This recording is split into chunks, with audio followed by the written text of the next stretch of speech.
乌军发起反攻，俄军在哈尔科夫方向败退，强大的俄军到底去哪儿了？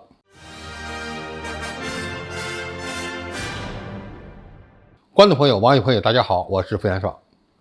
就在很多人关注乌克兰军队在南部赫尔松地区的反攻进展的时候，没有料到乌克兰军队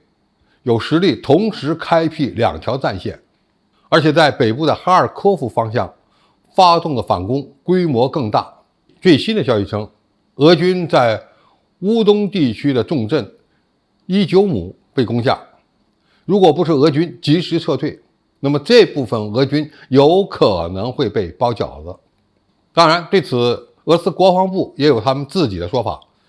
为实现既定目标，决定将驻扎在巴拉克利亚和伊久姆地区的俄军部队重新集结，加强顿涅茨克方向的力量。从中透露出的信息不难看出，俄军目前处于退守的状态。在俄乌战线原本焦灼的情况下，乌克兰军队在北部仅仅用了几天时间就收复了2000多平方公里，深入俄军的防线远达80公里，夺得40个以上的定居点。从乌军的行动看，这打的是一场闪击战，而俄军是处于猝不及防的防守状态。从乌军发布的消息看，乌军目前已经攻下了伊久姆、红利曼以及库皮扬斯克，并且在顿巴斯地区也展开了有限的反攻。从乌克兰的媒体发布的视频看，乌军在伊久姆地区缴获了大量的武器装备。从目前的情况看，俄军在北部的防线似乎并没有部署多少兵力，在其防线被突破之后迅速撤退，抛弃了大量的武器弹药和装备，这让人觉得不可思议。如果把俄乌战场分成3个主战场，俄罗斯军队目前只在顿巴斯地区还保持着进攻态势，但是随着俄军在赫尔松地区处于守势，而哈尔科夫方向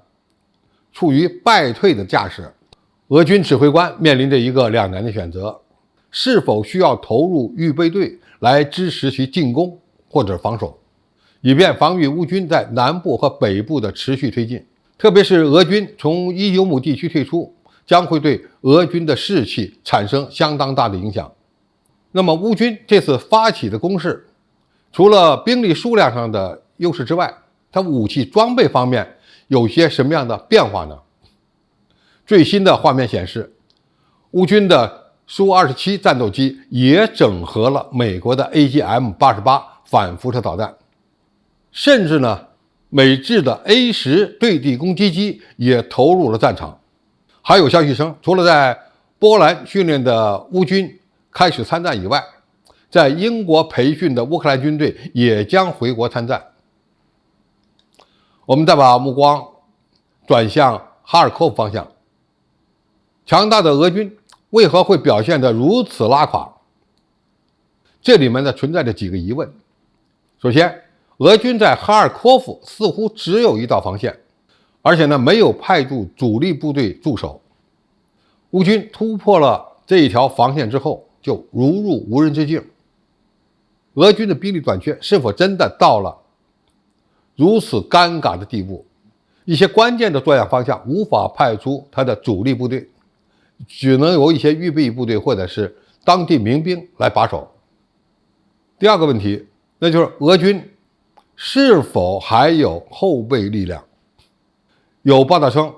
俄军在别尔哥罗德地区还有20-30个营级战斗群是作为预备队使用的。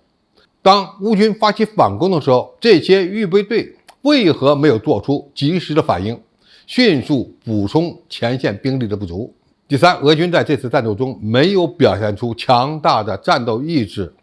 以及灵活机动有效的战术，这是否意味着一线俄军部队的战斗意志不足，或者没有做好相应的准备？当然，也不排除前线的某些部队出现了兵源不足甚至厌战的情绪。俄军的这次撤退总体上看还是及时迅速的，但是也出现了不少兵员被俘的画面。从这些画面上看，被俘者多半是乌东地区的亲俄作战武装，而不是俄军的正规部队。第四，在这次乌军的反击行动中，俄罗斯军队是否中了乌克兰的调虎离山计，也就是他们把主力拉到了南部的赫尔松方向，从而让哈尔科夫出现兵力空虚。俄军在8月中旬把本来驻守在该地区的35集团军调到了赫尔松。目前这支重装部队被部署在了第聂伯河的东岸，并没有参加西岸地区的防御。本来库皮扬斯克与47装甲师放在一起的106空降师